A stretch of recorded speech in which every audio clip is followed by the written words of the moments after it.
Anthony Melchiori, it's a new week. We are back at it. Man, this is going to be a big one, isn't it? It is good to see you, Glenn. Yes, it is. Wednesday, we have something very, very big planned. I look forward to it. Yeah, we'll talk about more about that in a second. But first...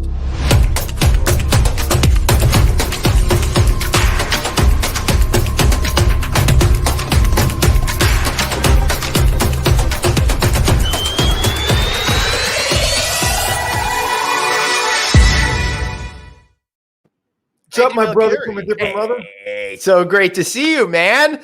I'm so excited. We got a big week, as we were just saying, on Wednesday this week. We got a special second show at 2 p.m.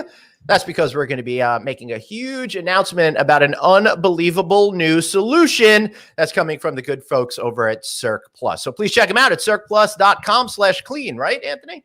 Yes, and it's exciting, but it's so exciting we can't talk about it, and it makes me nervous to even talk about it. But Wednesday, we will be somewhere in New York City, and we will be showing you something that we're excited about. We hope you're as excited. It's different in this new world that we're living in.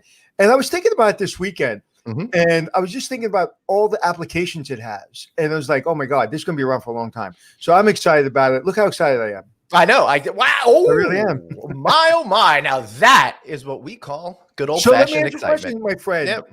When did you go to Vegas? You didn't tell me you were going to Vegas. I did not go to Vegas. Of course, this is another one of our virtual backgrounds. Let's take a quick look at it right here. This is, of course, the Park MGM in Las Vegas. The reason why we're highlighting that today is big news just came out.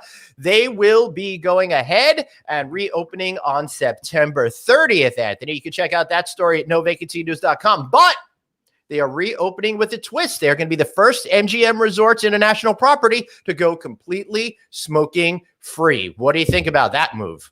So really, I didn't realize that. That's great. So when are they're opening up which hotels again? Remind me. Park MGM and Nomad. September 30th. When's it opening? September 30th. Oh, where are we going September 30th? Let's see if we can get down to Vegas again. That would be awesome. David, come on, David. Where are you? Where's our producer? Let's bring him on, and we could give him a hard time. David? Hello. David, if we're not in Vegas for September 30th of the opening of Nomad, we'll be very upset. I'll see what I can do. All right. Thank you, David. I will start to get out the crying tissues because I have a feeling that's going to be a little tight, but we'll try. We'll see what happens. I'll go, and I'll bring David with me.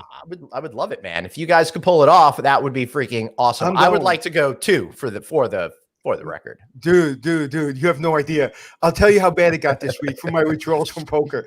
Yeah, that I posted a picture of me playing poker where I was 1,700 people in this tournament. It was a $400 buy-in tournament, and I was 153rd, and I bumped off a guy, and I made the poker news. So there's a picture of me on Google somewhere of me with this big stack. It's $3 million.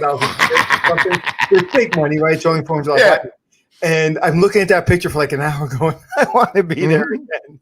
So yeah, we're really going through some major withdrawals. It's been over 6 months, so I need some Nomad in my life. Yeah, I mean, the last time I was there was when I was there in between the Forbes event and the Radisson annual conference last year. I got to stay there for 2 nights. We spoke to the general manager on Checking In with Anthony and Glenn podcast. Great show.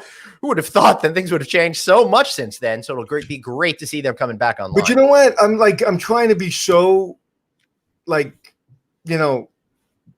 was just part of, the year. That was just part of the year. Yep. Now we get to go back and, trying to change the mindset. Hey, and I was sitting out on the ocean today watching people surf. And what's great about that is people must have got a warning that the surf was great today. And there's a lot of people working from home, a lot of kids working from home for college. So you saw a lot of people, a lot of guys, a lot of women, a lot of kids out there on a Monday because they're working and they're surfing during their online schooling and work, which I love. And it's unfortunately becoming a new normal. I sat out there for an hour longer than I usually do after my workout, and I was just like, you know what? Working from home has its perks. You got to keep positive. Yeah, it certainly does. I really love being able to walk 3 feet to my home studio to be able to do the show every single day, except not every single day, because on Wednesday, of course, we're going to be going live from the Courtyard by Marriott downtown. We're going to be in Nomad. Yes. Yeah. Well, let's hope that comes. So, Anthony, before we bring in our guest today, who's the brand new Secretary of AAHOA, Bharat Patel, I did want to share one little bit of news in my personal life. Oh, okay. Yeah. You grew an inch. No, I'm an old Jew. I'm shrinking. Oh, okay. So what is your news? I'm excited. I got appointed to the Long Island Hospitality Association board. So I had my first meeting on Friday afternoon. Yeah, I'm excited. Is that the one that Mark is the president of or something? It sure is. Mark Ergang runs that. And he was the one who got me in and convinced the board that they should have me. He will probably regret that shortly, but I'm excited to be able to do my help to help Long Island hoteliers find success in this crazy environment. Friend. Congratulations. Yeah. Thanks. So what do you do in your new role? You can fire and hire people and oversee divorces. What do you do? Social media and marketing. Oh, so we're going to try to get the association more well-known and all of that kind of stuff. But I like your idea better. Maybe next year I'll shoot for that position. All right. All right. Now, somebody who's become a board member a little bit before me, somebody who we could get some great advice on how to be an awesome board member. Let's bring him in right now. But hold on. Before you do that, let me ask you a question. The Park MGM Theater is opening up, so they're going to have concerts? No. So is the theater opening up? I'm going to say no. I do not know that for a fact or not a fact, but considering that no other venues are open at this time, I'm going to say it's a big no. And it's really funny. I was just about to bring in Bharat, and he just dropped off backstage. So we've got some more time to fill here, Anthony. How's his video? Is his video working? Or not so good? I don't know. He just disappeared. I have no idea what happens. What's happening? So just to give you an understanding of that shot is the Park MGM Theater, the Park MGM, and the Nomad is all in. Yeah, it's all in a complex. Yep. And it's really very, very close to each other, as you can tell. And the Italy, which is right there, is the same owners of Italy in New York. And what I love about it, I'll tell you what my routine is, right? So I'll get up in the morning, I'll do whatever I'm working on, I'll do my speech, my keynote. Then I'll go find the poker tournament about 2:00 in the afternoon. I'll go if I play, I'll probably play till 11 o'clock at night if I do well. Then at 11 o'clock at night, I go to the Park MGM Italy. I have myself a nice prosciutto mozzarella sandwich. Then I find another tournament, and hopefully I don't do well, so I'm not playing till 8 o'clock in the morning for my next speech. And that's kind of my routine. And I go from the Nomad, do my speech wherever I am in town. Then I go to the Park MGM Italy to eat my food, and then I watch all the hockey people going in and out of the hotel. And I'm telling you, I've been to Canada during hockey season, and it's crazy hockey season. But I'll tell you something. Nevada, Vegas has something on Canada during hockey season. They're crazy.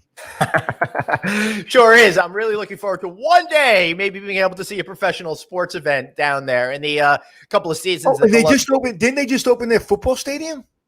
Yes, they did, and they're playing their first games without any crowds, which is going to be really crazy. When's their first game? I don't know. May have been yesterday, maybe next week. I don't know. I'm sorry, I'm not following football. Somebody tell us when the biggest football game is. Yes, yesterday night they beat the Cowboys. Thank you, producer Dave. Oh, they beat the Cowboys? I was watching that game. They beat the Cowboys? You didn't even realize it. All right, let's get in Bharat Patel. How's that sound? You ready for him? I have another thing to say, but let's go. Oh, you can say it real quick. It's all right. No, go ahead. All right, here we go.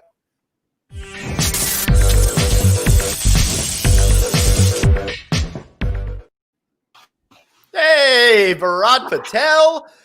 Hopefully your internet service will be all right. Congratulations on becoming the latest and newest board member for AAHOA. Welcome aboard. Thank you very much. It's a pleasure. It's an honor. And can you hear? Yeah, Bharat, can you hear us? All right. Bharat, say something. Can you hear us? Speak. All right, we're going to put him backstage until Dave, if you could take care of that with Bharat in the private chat. I'll tell you what I was going to say. So the Los Angeles Rams, if I'm not mistaken, when I was watching some football last night, they are in a $5 billion stadium. Also brand new. Guess new. what it's right across from? That has poker tournaments. Oh, is that by the Commerce? I was at the Peninsula, I think. And I was like, you know what? Where's the no? I wasn't. I was somewhere. I don't know. I was close to there.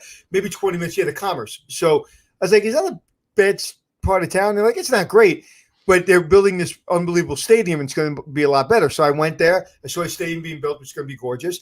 And right across the street, literally 100 feet, from the front door is the front door of the Commerce Casino. So if you go there to watch football, you can also go to a great casino. It's nice. We had a nice poker room and nice people. And, so it's unfortunate, but I'm becoming an expert of all the poker rooms in the country.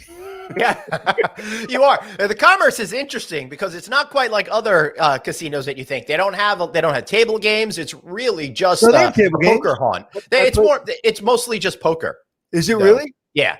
I don't know. Unless they change that. I stayed there for a California Hospitality Association meeting there 2 Decembers ago. They have hotel rooms? It's a Crown Plaza. No, we're talking about two different things. No, this is a different. Okay. This isn't a hotel. This is just a gambling place. All right. I'm just making sure that I know what. Yes, the Commerce is the one that I was talking about, but I don't know which one you were. Yeah, I have to remember what I'm talking about. Maybe it's the Hustler Casino. No, it's definitely not the Hustler. I've never been to one. But so this weekend, my daughter turned 18, so we had a little party. Went out to the beach. Cleaned out my garage. After Sandy, we had devastation. So we renovated our house and everything. But we have boxes of photos and boxes of albums that there's about 5 boxes we never got to. We're just full of water. We emptied out the water. So we went through like just moldy, smelly pictures. Right. And it took me like literally the entire weekend to go through all the pictures. But it was worth it because all of a sudden you see a picture you haven't seen in a long time. Like, oh my God. But it smelled. So you had to air it out. So that was my weekend, Glenn. That's all right. I like it. Well, I saw the movie, speaking of smell, I saw the movie Parasite this weekend. My kids actually recommended seeing it. Over a 2-hour movie with during a subtitles. Pandemic, you're watching Parasite? It has nothing to do with that. It has it's about class struggle between people who are in poverty and the uber wealthy and how they have parasitic relationships with each other, how the poor depend on it's fabulous, absolutely fabulous. I gotta watch it. Yeah. All right, here we go. Bharat Patel. There he is. Can you hear us now, sir? Can hear you. Can you hear me? Hey. I love it. I love the little victories, Bharat. That makes me so happy. So let's start from the beginning. Bharat Patel, the newest board member for AAHOA. Congratulations on your position. We're really excited for you, sir. Thank you. Thank you. I appreciate it. And congratulations on being the only second person to wear a tie on this show besides me. You and Jerry Anzarello. Horst Schultze didn't wear one? Nope. I really? got this from Midtown, shop near the Grand Hyatt by Grand Central. Oh, really? Well, you know what? I got this tie. We always talk about Century 21. Century 21, unfortunately, is going bankrupt. And you can find discounts. So this is a Brioni tie. So this tie, if you wore it on Fifth Avenue, is what, $400? I got it from Century 21 for $65. And that store is going out of business. I'm very upset. Sounds like the price of a hotel room in Midtown right now. $65. Yeah, no, I think that was on the high end. So let me ask you a question. You are going to be the treasurer of AAHOA. Secretary. He will be treasurer next year. Oh, next year. All right. Yeah. So I was going to say it's a tough year to be treasurer. Yeah. So to explain it to everybody, when you are elected to the AAHOA board, you start out as treasurer, then you move to, so you start as secretary, then treasurer, then vice chair, then chairman, then you're out. So let me ask you a question. Just for those people that don't know AAHOA, we do this every time we have an AAHOA guest. Why don't we explain what AAHOA does? Sure. So look, AAHOA is the voice of hotel owners. We are the Asian American Hotel Owners Association. We have close to about 20,000 members that represent almost half of all hotels in America. That was a pretty succinct way of doing it. Yeah, well, that's I really appreciate your succinctity. So where are we with legislation right now? Where are we? What are we looking for? Are they back in session? Are they actually going to earn their paycheck? And if not, we should take their paychecks away. Do you have the power to take their paychecks away? If you do, I want you to implement that. And if you don't, could you get that power, please? Right. Look, there's a lot going on. First of all, let me thank Anthony. He did a little infomercial for all hotel owners across America. And I think a lot of people don't realize, sort of what's going on, right? So let me start with this. There's an old comedian that had this, the insurance adjuster comes to your house, look at your car. And he's looking at your car. He says, Mr. Patel, that doesn't look too bad. I go, yeah, you're right. It doesn't look too bad. Now let's look at the side where the accident actually happened, right? So you go to the other side where the accident actually happened, and then you see the big dent. Then you see what's happening on with all these hotel owners. There's a lot going on right now. I can personally speak to when this crisis started, we thought it was going to be a 1 month, 2 month, 3 month crisis, right? We all, settle down and we try to do what we can. We got into the foxhole. But now it looks like it's going to be a 6 month, it's a marathon, right? I think the head of Verizon spoke about this on another Zoom call that I was on. I think you guys spoke on another call also. It's a marathon. Yep, we sure have. Just like all those economists at Chase Bank, they don't know which inning we're in or what mile we're on in the marathon. I hope we've already passed the midpoint. After the elections, maybe that's the midpoint. Well, but I the key think. thing is, I'm sorry. Go ahead. Let finish your thought. I'm sorry. No, I mean, to me, the key thing is, where's the health?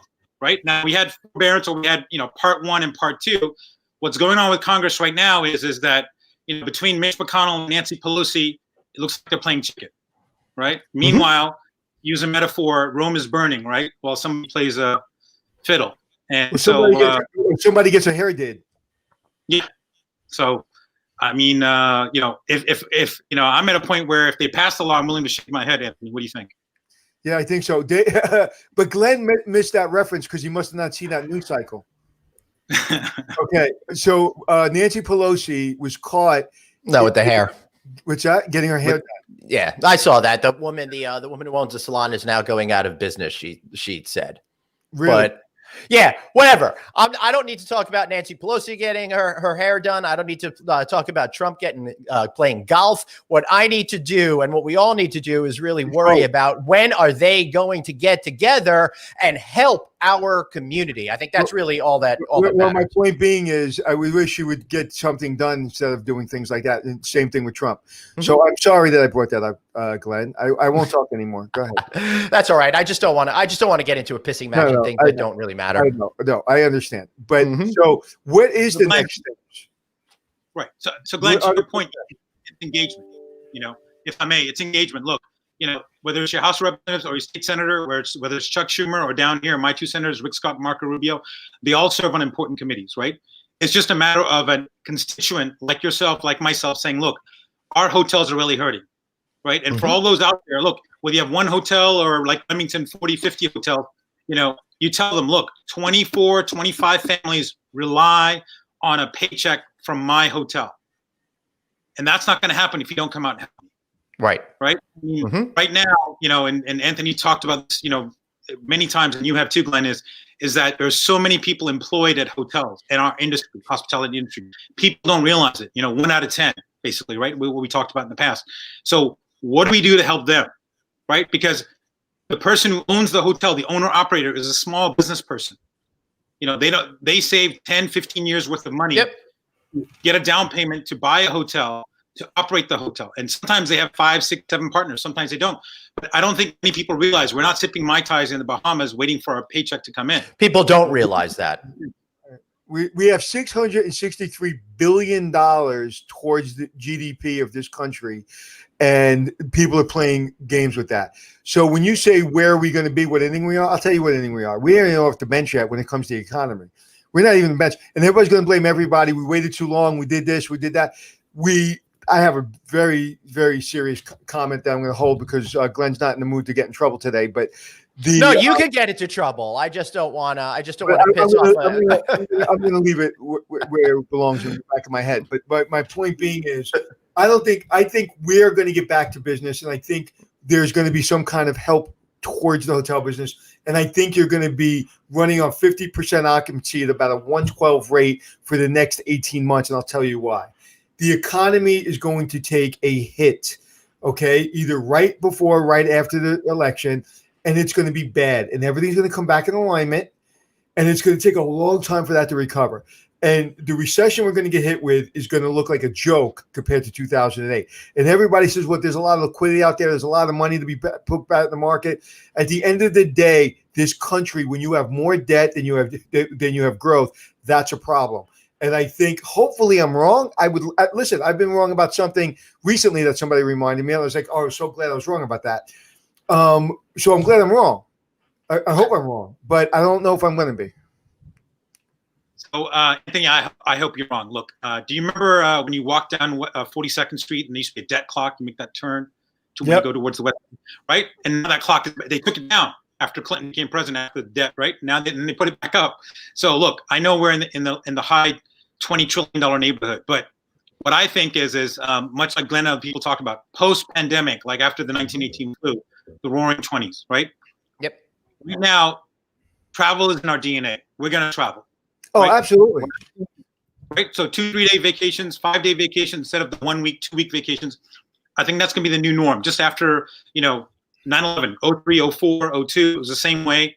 04, I think 04 we took off after the financial crisis. Similar situation. It took a year or two, but this is a different kind of crisis. And I think what happens is whatever the leadership's in the White House, it's the vaccine, it's the other therapeutics. But what I like to talk about is let's highlight what's going on in the hotel industry, right? I think there's a rebirth, renaissance with exterior quarter hotels, right? I'm seeing people who would rather, check in and then run to their room. They don't want to be so even downtown, they'd rather stay at the 4 or 5 story Hampton or Hilton product than the 30-story, Hyatt attached to the convention center, right? But conversely, when they're traveling, they'd rather stay at a 1 or 2 story hotel. They can get their stuff in, get their stuff out, not meet anybody, and then they have to meet somebody at the front desk to check in or check out, right? So that's the industry change that maybe we can talk a little bit about. Yeah, and let me point out, Bharat and Anthony, that this coming weekend I'm going to be staying in a hotel out of state for the Rosh Hashanah holiday for the Jewish people, and I'm staying at a full service major branded hotel, which was actually priced significantly lower than other properties within that brand family that were select service or extended stay properties. So. Really?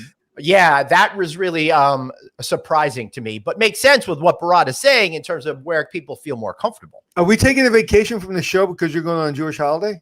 No, we don't broadcast on new shows on Friday, although I do deserve a vacation. Is Rosh Hashanah? Friday, over the weekend is Rosh Hashanah. Oh, okay. Yeah. All right. So what state are you going to? I'm going to Rhode Island. Rhode Island. All right. Mm-hmm. It should be fun. Hey, thanks. I'm really glad that I brought the show to a screeching halt with that one. So, Bharat, what does that mean then with people that are, focused on wanting to stay at those smaller properties, those ones that have fewer floors so they could feel like they're getting in and out a little bit more comfortably?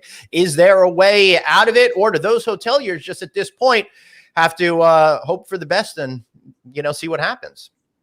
Yeah, look, I was reading an article in the New York Times, and it's in the LA Times and stuff too.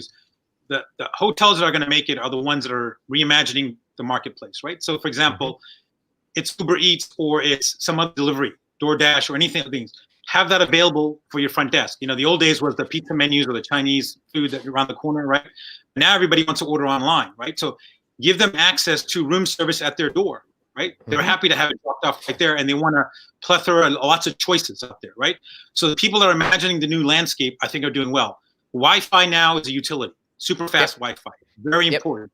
4 or 5 people with 7 or 8 devices. When I was with my family the other time, last time we traveled before the pandemic, everyone had these 2 devices. It's scary to think, and if they're all online, what do you do, right? It slows down the speed, all that kind of. So remember a year ago, everybody was getting rid of the desk. Desks are coming back. Yeah. I was never behind that trend. You were never behind the desk? No, I was never behind the getting rid of the desk trend. But if I can avoid it, I try never to be behind a desk. So go on, Bharat. And look, the owner operator, like I think Krishna said, I talked on a call. The CEO of Hilton talked on a call, meaning the earnings call for Hilton Company. He talked about there's no automatic housekeeping anymore. You got to opt in, right? So I think those are industry changes. I'd like to get yours and Anthony's opinion. Let's reset the hotel industry, right? The expectations of the guests. That's what we really have to do. And so after 9/11, the airline industry was very successful in resetting the expectations. Even now, right? If I'm going to travel on an airline, which I plan to do in the next week. I'm going to bring my own mask and an extra mask, right? I'm going to bring plenty of sanitizer and other things while I travel. I'm going to bring an extra jacket and then, suit up and then, get rid of that one, put it in a plastic bag. All these different things that you're going to do because you've read that disclosure when you book the ticket, what it says, right? Same thing, you've got to reset expectations. And you're going to do something else you didn't do before 2008. You're going to pay for your luggage probably. Whereas, and that's another thing when people say, well, housekeeping is going to be, like you said, opt in. It's like, well, that's ridiculous. It's a hotel. Well, I thought it was insane. Everybody else thought it was insane to, pay for your luggage. And everybody thought it was insane to have non-smoking hotels. And everybody, so if you're not changing, you know, where they say, if you're not changing, you're dying. So you got to change. And especially now. And listen, the cost, I always say the industry is a revenue driving industry. However, going forward, we have to basically change our cost structure. Once we do that, then we can be back at a revenue driving industry. But we've got to get back at our cost structure and really understand what our cost structure is and what we need and what we don't need. And I think a very the Rockaway Hotel that we're going to work at very soon. Hopefully, we're going to showcase it very soon on the show. If you look at it, it's beautiful, it's gorgeous. It's simple though. You can see they spent the money in the right places, but you feel like you're in a 5-star hotel. But there's just it's simple but elegant. And I think hotels have got to reimagine. I think they did a great job of really making you feel elegant, but not spending, you know, they spent a lot of money, but not looking like they spend money. And the way they have to clean it, because it's so everything is it's slate and it's wood, it's easily cleaned and it's open. I think they did a great job. So people got to look at that. And just like I guarantee you that these outdoor corridor hotels near the ocean are going to go for a premium this year. So if those hotels are going out of business, they're going to go for a premium. Matter of fact, I may be looking at one myself. Ooh. Well, good luck getting that. What's that? What'd you say, Brad? Looking at buy a hotel, or you looking Not at your hotel. Your hotel for sale? What do they say? Everything's for sale at the right price, right, Anthony? That's right. That's right. Do you just have the one? Do you just have the one hotel, or do you have other hotels? I'm curious as to what your personal situation is like in your business and how you're dealing with the challenges right now. Right. I personally own and operate one hotel. Then I have a partnership with 3 others. What I'm seeing out there, talking to a lot of members, even today, I had 2 members that called me, 2 different members with different issues. One was with Wyndham issue, one with Choice Hotels. Not to point them out, but just to say mid-scale and economy, I think, is where it's at right now, right? So you have a lot of mid-scale hotels and economy hotels that are at destination places, and that's where the travel traffic is. That's what I'm seeing.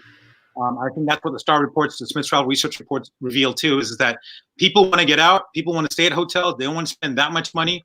But as one of the callers who's lining the board here says, is people, they want more.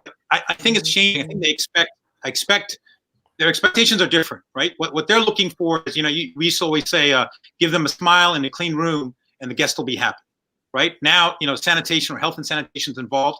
Do they feel when they walk in that room has been properly cleaned, right? Is that using a fogger? Is that using the multiple 10 points? We have a cleaning program here at AAHOA. I know that other associations and brands have put out a cleaning program, whether they're in partnership with Procter & Gamble or Ecolab or any of those national cleaning companies. But getting back to what you said, Anthony, about cost, we might be selling less rooms, but the housekeeping costs not going down because the housekeeper has to spend more time in the room, right? And so we're taking a hit on rate, but the front desk is the front desk and the housekeeping is the housekeeping. Back of the house, front of the house, we all still have to be there. We all still have to work for the guest expectation that's there. So, I think that it's important. I hate to sound like a broken record, but check us out to register right now at CircPlus/clean. I'm telling you guys, this sort of thing is going to change the dynamic that Bharat is talking about right now when it comes 100%. To how much it's going to cost. Yeah. 100%. So you're struggling with all of these new things and trying to reinvent the way that you appeal best to guests. And it seems to me that you think guests are really looking now more than ever for that clean, comfortable room, something that we used to talk about a lot, but I think kind of got sidetracked from that messaging as we started to focus so much on the experience economy and doing this, that, and the other thing that was kind of a little bit off center from our main mission. How does this reframe everything for you? And how long do you think guests are going to stay in this mode of all they want is a clean, comfortable room where they could feel safe and secure? Yeah. So a couple of things going on is I think the internet is going to be even more powerful when it comes to reviews, right? So whether it's TripAdvisor, Yelp, or any other things. So when you travel, there's really only 2 ways, right? Either you talk to the person in the cubicle or the work at home space at home, right? You talk to somebody else on the phone, where should I go? Or you go online and check out the different places, right? So reviews, responses to reviews on the ownership, on the operating standpoint is more important than ever. And so that's where, we're really going to have to step up. I remember even a couple of years ago, I was interviewing somebody, and the moment they said, check out my reviews at the last hotel, I was mentioned in a review for giving great service. I hired that person on the spot. That's awesome. And I'm glad you said that, because I always felt, as Glenn knows, is the second that we threw the common cards in the garbage, I actually just went through a binder of common cards from Lucerne Hotel. I hadn't seen a common card since 17 years ago. We went through this binder because we became the #1 hotel for service, where we did that by grinding every day and word of mouth, right? Now you can do that by just doing it on the internet and everybody talking. I was looking at something recently. What's that? Exactly. Absolutely. He's wearing a tie there. And you know what was? I got what was nice. Well, you know what? When my book comes out at the end of the year, I'm going to give you one, and I'll sign it twice. I'll sign it twice, and I'll give you a tie, a signed tie. But what the hell was my point? You screwed me up now. Sorry. The general manager. The common cards online we've said it's been critical, but it is essential. It is the fuel that drives your business. And people that don't understand that, please sell your hotel to me, because you're obviously doing it wrong. It is the fuel that drives your business. And thank God for the internet, because it's telling everybody how great you are. You just got to work towards that. And also, I wanted to say another thing. I think what's really important is, whereas before you can get away with a front desk agent, you can get away with a supervisor kind of being around. If you're a general manager, close your office, lock it, cement it, and never see it again. Work from the lobby. Back in the day, like the Embassy Suites used to put the desk in the lobby.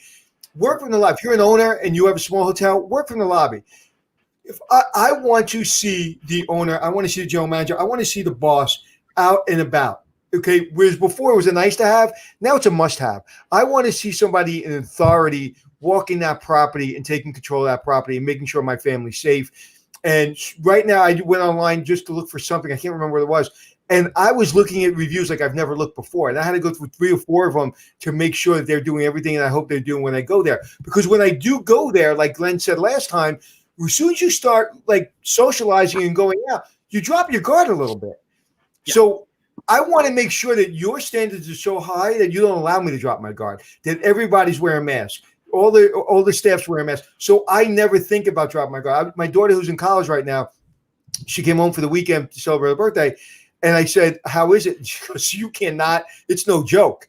It's like, if you do something wrong, if you walk out without your mask, it's no joke. They'll send you home. And I was like, good, it should be. And by the way, today was her first day of practice for her volleyball team at college. So it's her first, she's a freshman. So I was very excited about that this morning. That is exciting. Did they have to wear masks while on the court? Yes. But you know what? I was working out this morning with a mask. And it actually helped me. I'll tell you why. As I was hitting pads with my trainer, I don't breathe in. You're supposed to breathe through your nose, right? You're supposed to breathe through your nose when you're working out and take it in and then blow it out through your mouth. So what happens sometimes is you go like this, and that's why you're out of breath all the time. So with my mask on, what he noticed was my endurance was like twice as long because I wasn't breathing out of my mouth. I was breathing out of my nose. And so it actually, I think, is going to work for the player if they know how to breathe. Right. Anyway, that's just a side note. So let's get back. I think that's a great point. Maybe we should do this show in masks more often so I could build up some of that. All right. So Anisha Bhatia, Dave just had this up. I brought it up again. More leadership needed in the lobby. Walking the talk is needed to build trust.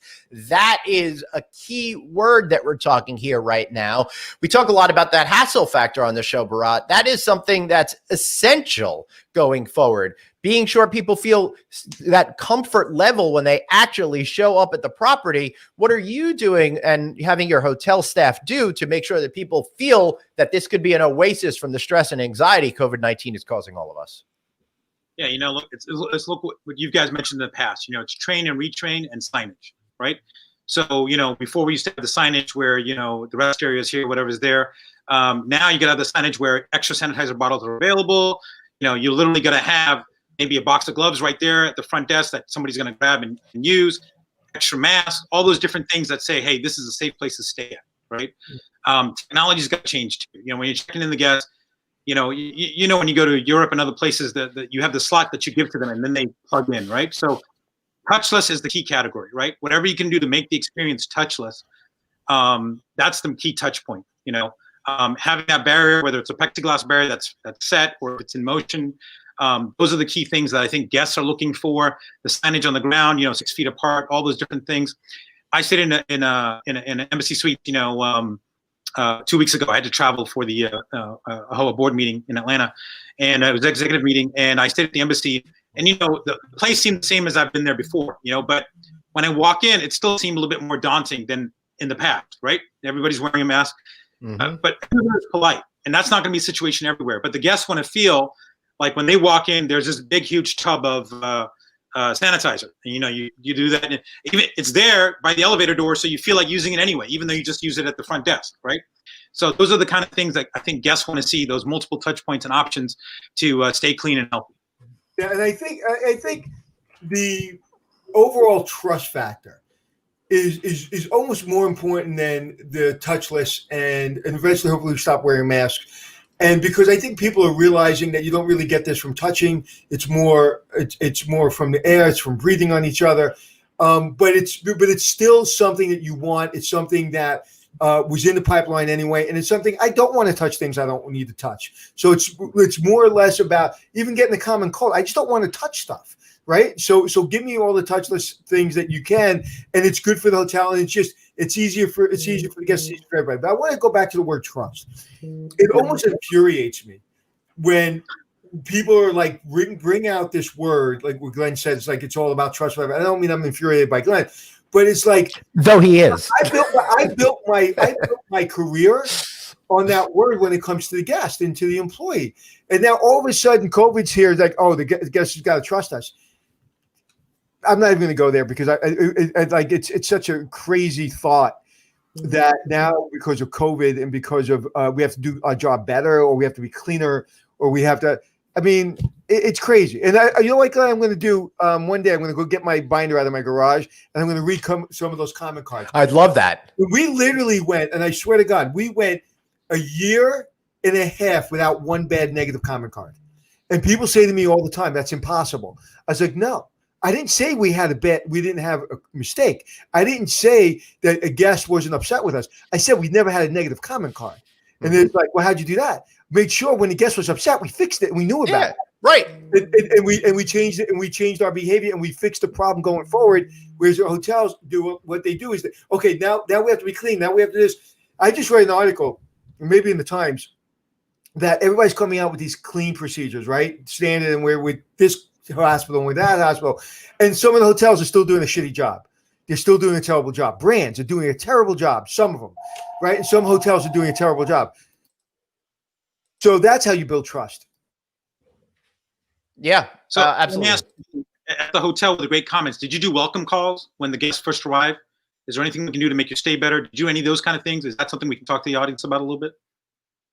Well, yeah, it's funny. We used to do that, but there's a phone ring in my background. I'm trying to mute myself. So, Glenn, why don't you answer that? Hold on one second. Yes, Troll has been booted. Just so everybody knows. Sorry, could you please re-ask the question? I was busy. I got it. Somebody's leaving me a message in the background. So yes, we used to do a welcome call, but those welcome calls actually annoyed people more than they actually liked it, because as soon as you come back, you unpack, you take a shower, you sit down, you order your room service. Can you hear that message in the background, by the way? You can hear people are talking, but it doesn't matter. Keep going. So you sit down, all of a sudden they ask you, is everything okay? And it was like, we just said this the other day. Yeah, everything was okay until you called me. So yeah, we used to do welcome calls, but we did it. We do it smart. We did it smarter. What we did is at night when people were coming back, okay, we would probably about 7, 8 o'clock when we saw people going back in the elevator. Okay, we'd start doing welcome calls, because that's when they need towels. That's when they needed other things, shampoos. They're getting ready for bed. Hey, do you need anything? So we started doing welcome calls then. So you're up, you're walking around your room. You just got in your room. You're not relaxed yet, and that's when you're probably about to call. Because when did you call the front desk? Most of the time. Most of the time, our calls came in from 7 o'clock till 10 o'clock. So we said that's when we should do a welcome call. Smart. Let's be proactive. That's the kind of stuff that I didn't need a brand, or I didn't need my boss to tell me to do. It's because I'm just paying attention. And, if anything happens during this pandemic, I just want everybody to pay attention to their guests and their employees. That's it. That's simple.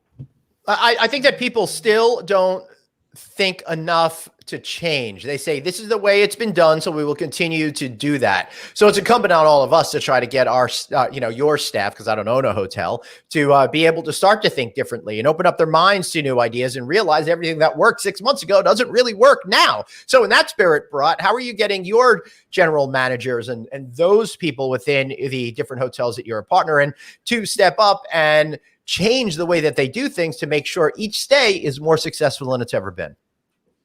So, the best solutions actually come from your team members, And I hate to use the word employees. They're your team members, right? Right. The best solution come for them. So just on this example, while they're checking in, you can tell them, and this is the great example is look, normally I'd call you, but if there's anything I can do to make your stay better, just hit 0 when you get to the room. Yep. Mm-hmm. That's it. Right? Do you plan on going out to eat the dinner or anywhere else? Let me know. Let me know what's going on. So I think the best solutions come from the front desk, and it goes to personality, right? So, I always remember the former CEO of Southwest Airlines. I think he was CEO for the first 40 years of the company. He always said, he hired on personality, right? And people who can smile, people who want to help people, right? We're in the hospitality service business, right? Like Schultz used to say, we're ladies and gentlemen serving ladies and gentlemen, right? So the solutions come, I think, from our team members or just talking, role playing about what happened. Guest comes in, they're really upset about X, Y, and Z. What do we do, right? They were upset because another hotel didn't do this. Well, what did the other hotel do? They didn't give me free towels, or they didn't offer me extra towels. No problem. Give them the towels now. Don't wait for them to go up to the room and count the number of towels, right? Whatever the scenario is if a guest is upset, ask them what's going on and try to fix it before they leave the front area.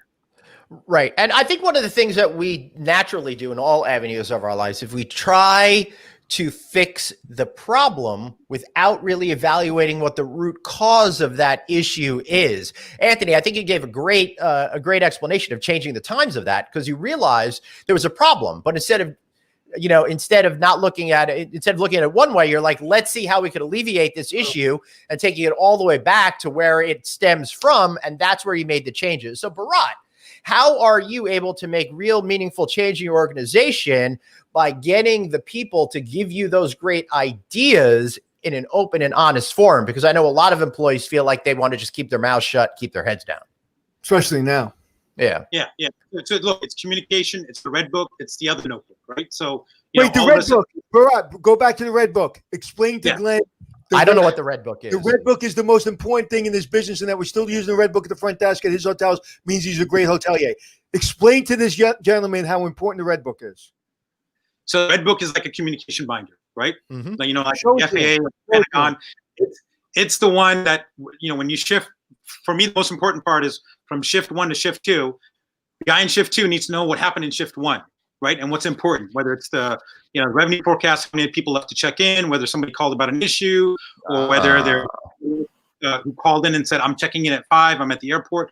So it's a communication binder, but it's also the issue binder. It's everything, right? So everything the next person who's working next up needs to know is in there. So it's like the playbook, like Belichick used to say, right? Give me a copy of your playbook, and I'll tell you how well your team is going to do on the field, right? Right, and then show them the playbook. Show them the red book. Do it one shot. It's a smaller playbook. Right. But so it's huge binder. And you buy from American Hotel Registry. Use that's right to get mine. And I got to stay here for a second, Glenn. Allow me, because you want to run a good hotel. You want to run a great hotel. There's 3 secrets. Okay? Ooh. All right, everybody, get your pens out. First secret: hire for attitude. Don't hire for experience. Okay, number 1.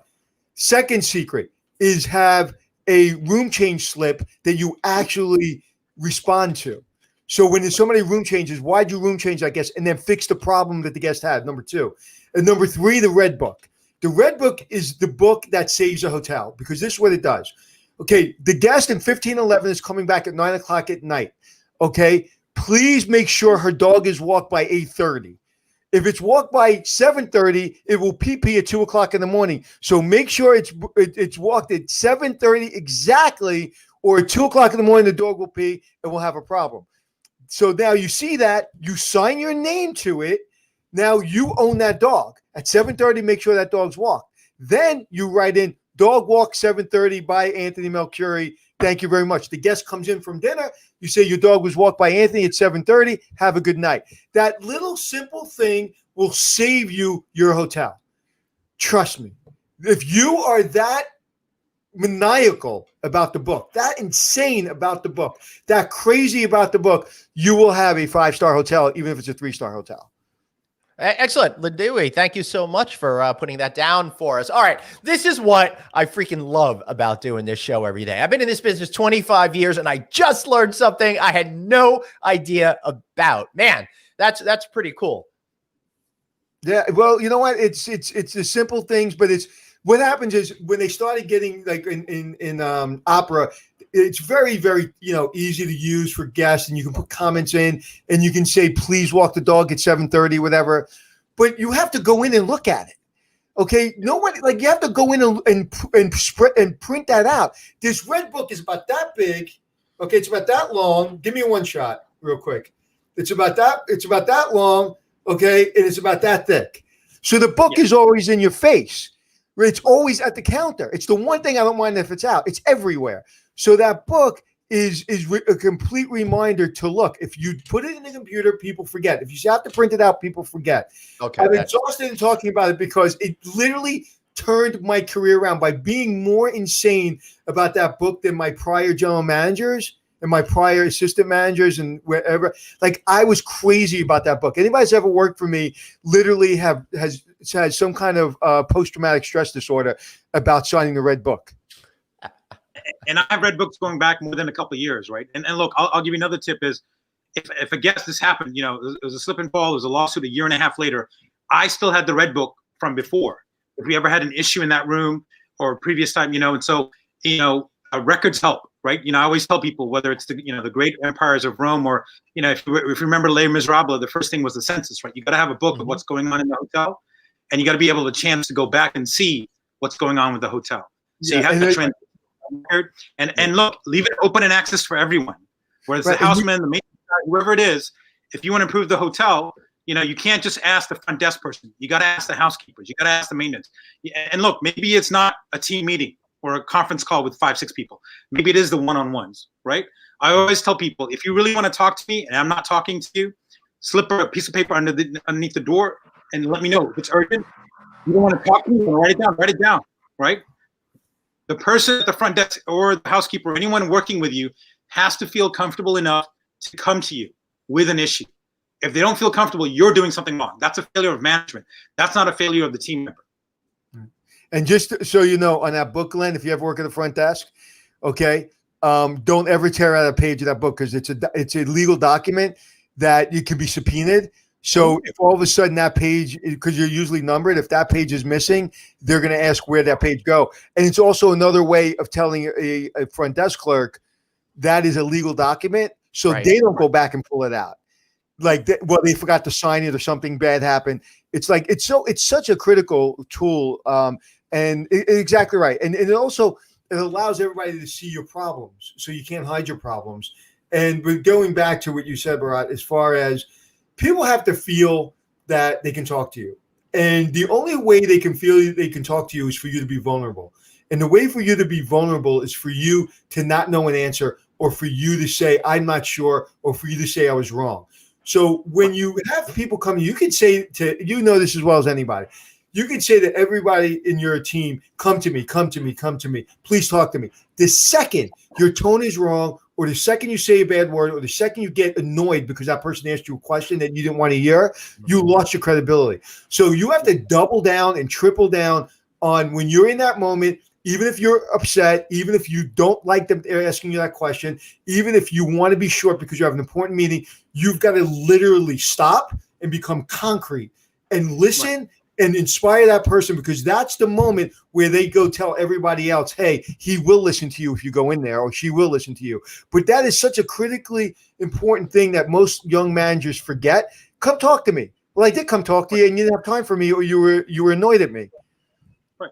And it's to improve the business, right? Look, earlier in my career, I've been known to roll my eyes when I'm talking to somebody, right? Because I've heard the same thing before.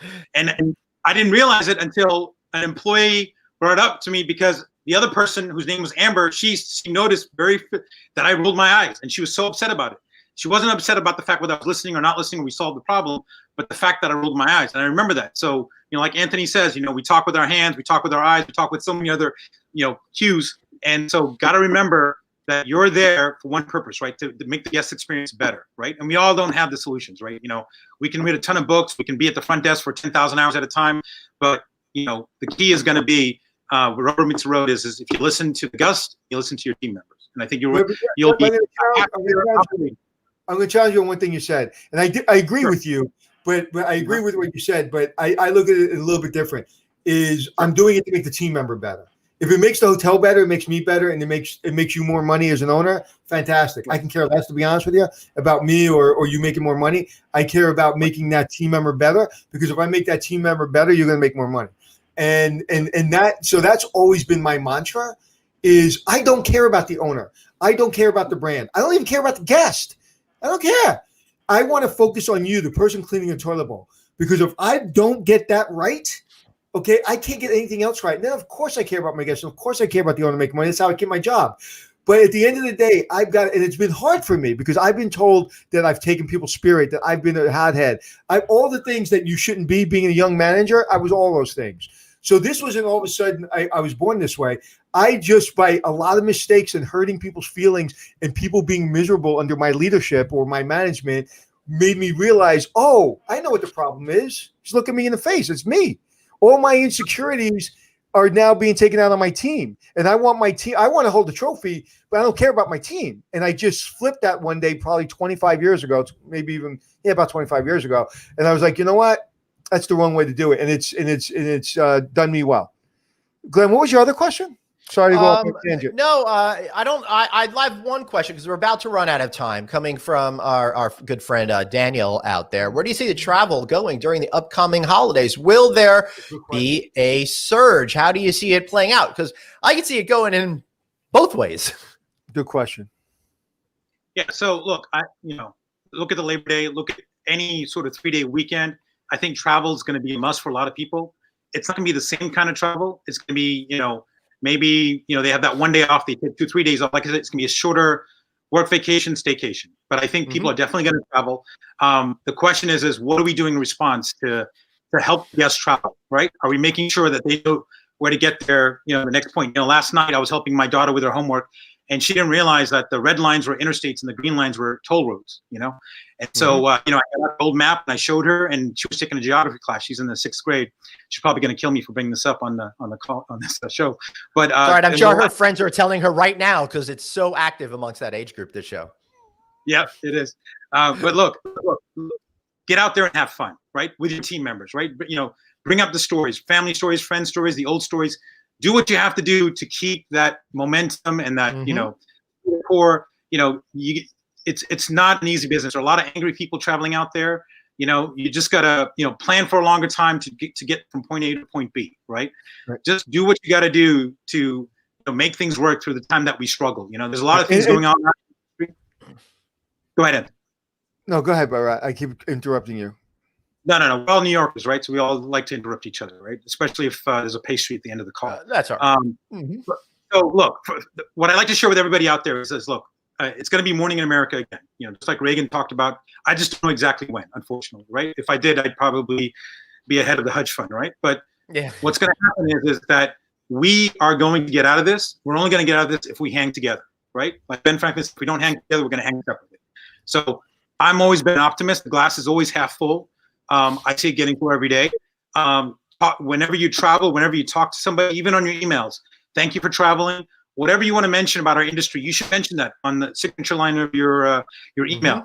Let's talk about what's great out there. There are places to visit, great state parks, great beaches, great open outdoor areas. You don't have to travel to another country to get the experience of traveling to another country, right? Just get out there and talk positively about where to travel. If they don't stay at my hotel or AAHOA member hotels, let them stay at other places, right? There's plenty of options when it comes to staying across the country, right? There's plenty of vacancy out there right now too. So, go out there, don't research a little, don't research too much, pick a place, go out there, enjoy, spend time with your family. Cause at the end of the day, life is too short. It really is. No, that's right. I want to just kind of back up for a second. We, like you said, we have extra mask, all this.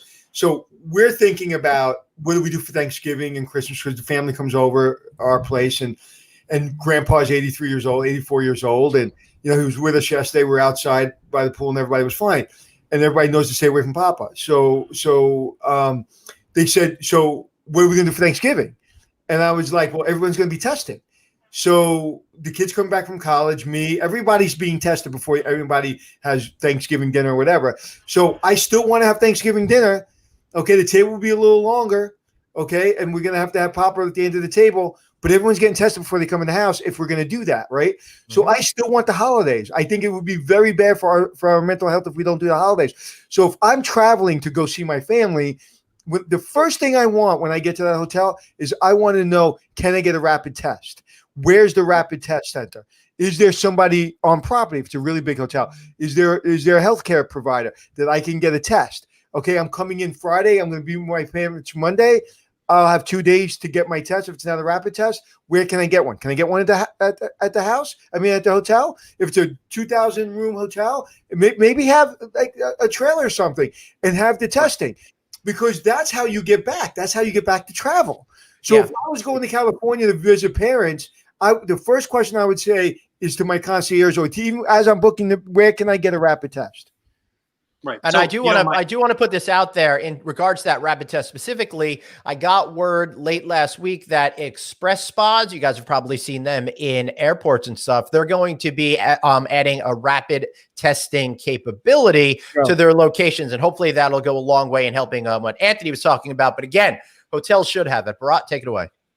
Yeah, no, I was listening to the PR story, and I think the guy from Harvard Health School, right? And he was talking about, look, if we spend about $40 billion, we might be able to come up with a rapid test, about 15 minutes it takes.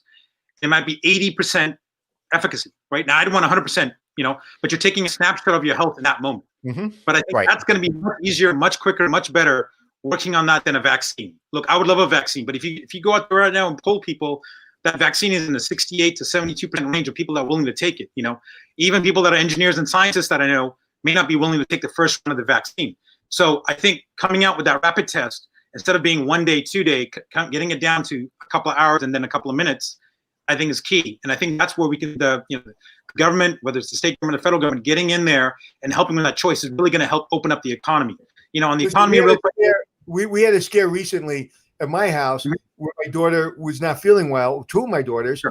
And we couldn't get a rapid test on the first daughter. We had to wait 2 days, and everybody in the house was having panic attack. Nobody can come over. We couldn't go out. It was crazy. And my other daughter, Dr. Primus actually hooked me up in New York City. I went into the city. We took a rapid test. She was able to go to work. She's going to school and work, and she was able to go to work and feel good about herself, even though she didn't have a fever, and even though her symptoms weren't great, they weren't severe. She just wanted to make sure, and we got rapid test. We felt better. That's what it comes down to. It's coming down to rapid testing. If we can get a test that's inexpensive for $10, and you can do a rapid test anywhere you are in the world, vaccine or no vaccine, you can get back to work. And if Express Spa, what is it called? Express Spa? Yeah. Yes. If they have that if you tell me right now they have that, I guarantee you I will be their biggest customer. Yep. Well, let's take that part off. Thank you, Dave. No, thanks. We love your time, but not right now. So from massages to nasal swabs, inside Express Spla's tough road to becoming an airport COVID-19 testing center. Go down a little bit. What does it say? I find this fascinating. So AirPods have been running out of multiple batteries. You do a better job of reading than me, Glenn. Yeah, I can't really see anything. This location began testing the first patients in June 23rd, just as New York City was beginning to reopen restaurants and retail. Interesting. Let's get some more information and follow up on that later on. We'll give you guys more of a full report on that. Great. To our listeners out there, I would just say, look, calling your local congressman, your local states, your senator, U.S. senator, letting them know that this is important too. Because look, we could be waiting months or weeks for a vaccine test, but the deployment of it is going to take a long time, right? Whether you watch the movie or not, it's still going to take a long time. So, and we're talking about months. But if we can spend some resources on getting that rapid testing out there, I think the public sector can take care of distribution real quick. That's right. And please check our show from Friday, September 4th with Dr. Michael Osterholm. He's the most renowned person in this field in the United States. So September 4th, you can hear all about what he thinks about the potential of a vaccine and how that is going to roll out. And if you don't believe he's important, he was on Joe Rogan 2 weeks before he was on our show. That's how important he is. That's right. Yeah, so go check out that show in our database. All right, gentlemen, we're going to need to start wrapping up. We've already been on air for an hour right now. Bharat, before we do let you go, why did you want to run for the AAHOA board? What do you hope to accomplish during your 4-year tenure? Yeah, so yeah, I wanted to run for the AAHOA board because I think I can make a difference, right? There's a lot going on in the industry. And when AAHOA started, there was a lot of discrimination when it came from insurance companies, lending, brands, all kinds of other issues. And my father faced a lot of that. And so honestly, in my family, I think I have, one of my kids wants to stay in this industry. So, I'm doing it to pay it forward. That's the main reason. The second thing I think I can do, and truly it's with the help of my members and the rest of my board, is to change the industry so that we make it, something that all of our kids want to grow up in. And so there's a lot going on right now in the industry. We need to reset guest expectations and also reset what we're going to do with this industry going forward. I'd love to be on a future show if that's a good plug. Of course. Talk, more specifically about what we need to do to reset this industry, because I tell you, this is a great industry. I know a place where somebody came from, Cuba, came to America, did not speak any English, started out as a doorman, now is a general manager of a major hotel. This is one of the industries where I know you can live the American dream, right? This is an industry where my father started, because of this, experience that he had in the hotel business, and he had an option to work on the factory line or manufacturing line. Because of a small business, a small hotel, and then another bigger hotel, he was able to send his kids to college. He was able to retire. He was able to give us, a head start. And I thank him for the head start. I started in the hotel business, but I can tell you, I ran away from it for a little while too. Selling securities on Wall Street and other things. But I came back to it because I love it. I love to serve people, and I love this industry. I've rarely met a second generation or third generation member from AAHOA that has not ran away for a little while and then come back and realized what a great business this is. And it's really simple, and I keep saying it, but it's really simple. Clean the hotel, hire right, and make sure you look at your red book. It's that simple. It's that simple. It really is that simple. Stand-up meetings, clean toilet bowls, good food, have fun. What I say to my team all the time, I was reading through some of the stuff in my garage this weekend, reading all the notes, and I just remember in every text, every letter, have fun, work hard, have fun. I don't care if you work 18 hours a day, 7 days a week, but make sure you're having fun when you're doing it. There was a young lady who passed away. Her name was Marguerite Rosito. And she passed away at the Plaza Hotel. And I just found it online. And I'm part of the Plaza alumni Facebook group. And I posted it. And there's a picture of her. She passed away last year. And her face was exactly the way I remember it 30 years ago. Big smile, fun. She unfortunately, it was Black Friday at the Plaza Hotel one day where 35 mid-level managers got taken out. Unfortunately, she was one of them. And she was one of the best managers. She had a smile leaving. And I remember I was one of the only ones that were staying, and I remember her smiling, and I remember saying to myself, "What the hell is she smiling about?" I'd be over the toilet bowl throwing up, and she just had this heart of how to treat guests, how to treat. She worked in reservations, how to treat people, and that smile of her right a couple of years before she passed away was the same one 30 years ago. Those are the people that should be in the hotel business. People that just want to have fun and understand that it's a simple business unless you make it really complicated. You want me to parent Anthony real quick? When I was younger, the summers that most kids would be playing outside, or even spring break, we were painting rooms. We were renovating rooms, right? I was helping my dad. My cousin brother would come over, we'd help. And so I can tell you, the reason we did well in college is we didn't want to come home during the summer. We didn't want to come home during spring break. We'd rather study and do well in school. But we learned a lot. And, what I say to other people too is you love what you do. Not every child or every person is built for this industry. And that's okay. Right? We'll find another space for you or something else for you to do. Right. But like you said, especially in this time right now, in this global pandemic, find what you want to do, love what you want to do. They're opening up bars up in Florida next week, this Monday, right? Today. And I remember this person who's in charge of the Bartenders Association locally and everything. And she's like, some people are just walking away from it, and it's not for them. But other people are like, you know what? I want to get back into this. This is what I love to do. So you kind of, this is a good time to reset and think about what you want to do next. And there's plenty of opportunities in our industry still. But remember, if you don't like what you're doing, maybe it's time to switch industries or do something else. Yep. Beautiful. Thank you, sir. Thank you. Really appreciate it, Bharat. We'll have you back real soon. Thank you so much. Great. I hope when they open Florida, they actually open the bars. I hope they pay attention this time because my friend, can you pull that comment up about the pizza? Yeah. I'll get so that. My friend in Florida, Anthony, he said, he goes, when can we come back and do a pizza tour? Because they did a pizza tour here in New York. David. And I stopped by at Tortona's to say hello to them right before the pandemic started. And Anthony, I'm talking right to you. When you guys stop going to bars and not wear masks and stop social and not social distance, that's when we can get back to normal. And then we'll allow you back in New York City. Because I remember you saying, my friend, my brother, who I love very much, I remember you saying, come to South Beach, come to Florida, it's great. Come to Daytona, it's great. And then all of a sudden you guys were on lockdown. So we can do this safely. So you're allowed to come, just bring your mask and I'll buy you pizza. Beautiful. I absolutely love that. And in fact, Anthony, on Wednesday after our big event at 2 p.m., and again, go to Cirque Plus/clean to join us at that. Is absolutely free. My wife is demanding that I stop in our old stomping grounds of Parksville, Brooklyn to bring back a couple of pizzas from there because it's our favorite pizza. What is it called? Smiling Pizza at 9th Street and 7th Avenue. Anthony, what's the best pizza? What's the best pizza in New York, in your opinion? He went to like 11 pizza places, and he's lived in New York. So I think he's from New York. Yeah, it's so funny because it always comes down to whatever is on your corners, like your and you may remember him. He's actually very famous, Anthony. He made he was on the show called Hotel Impossible. He was the contractor for the Streamline Hotel, and he made an appearance on there. He was on there for what was it, 0.05 seconds. Wow, that's big. Never heard of the show, but I'm sure it was great. I think we got his butt or something. I don't know. But, Defara, you know what? Going back to Defara pizza. Yeah. I think you're right. I've said it. At first I was like, "What Defara? Defara is terrible." I had a pizza. It was too oily. It was terrible. And because everybody told me Defara is the God's word, so I went back. I had the square. Oh my God! And then I had the round again. Defara pizza. Straight up, best pizza I've ever had, period, end of story. It's in an old school pizza place on Avenue J. It looks like crap. Matter of fact, I was there, Anthony, I was there a week ago. I was at the window. The window's half crooked. It's not the cleanest place in the world. And you stand online. It's complete cluster. Everybody's waiting for an hour. I had to wait an hour for a square pie and a round pie.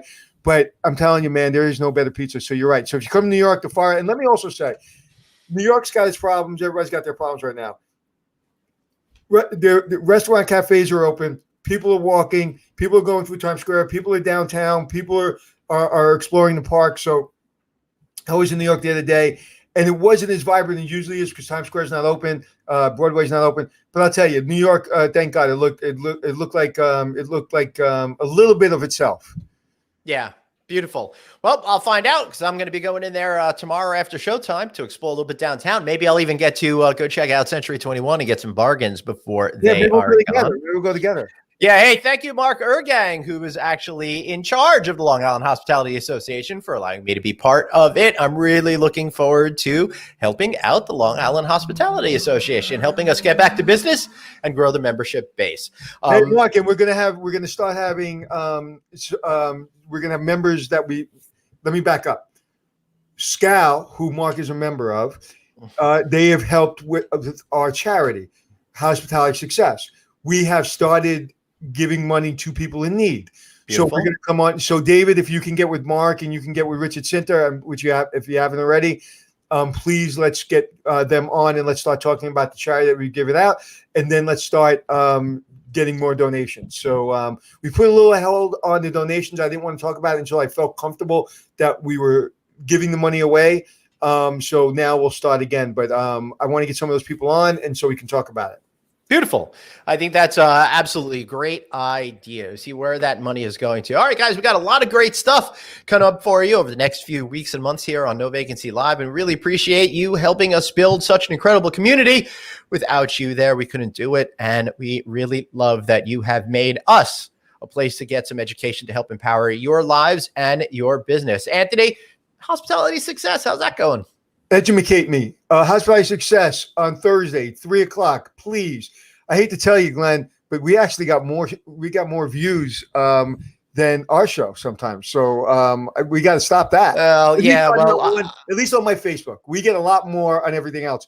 Well, there was a last week with Facebook was not helping at all with the technology, and every single time I tried cross posting it to the other sites, it would post it for 10 minutes, a half an hour, and then it would just vanish again. So we'll talk about more of that. What are we doing this week? What are we doing this week? Right now, this show is just streaming to multiple sources like we were prior until we can figure out this. Okay, so let's figure out the situation. So we can't afford to lose that. No. But, Thursday, 3:00, House Fire Success, where we're going to go down and then behind the scenes of the hello, Colleen. Hope you're feeling well, my friend. I'm thinking about you. So Thursday, 3:00, me and my friend Jeremy Pinkerton. Yep. And tomorrow, right here on this channel, we have partnered with the amazing folks at NABHOOD, the National Association of Black Hotel Owners, Operators, and Developers. We're going to be interviewing them for the full hour as part of their virtual conference. So the show will be here, and it will be broadcast on their channels as well tomorrow. So that's going to be fun, a little bit of crossover. We'll have Andy Ingram back and a whole bunch of really important, influential people. I like Andy. So that'll be good. Mark Mack, best is L&B Spumoni Gardens Pizza.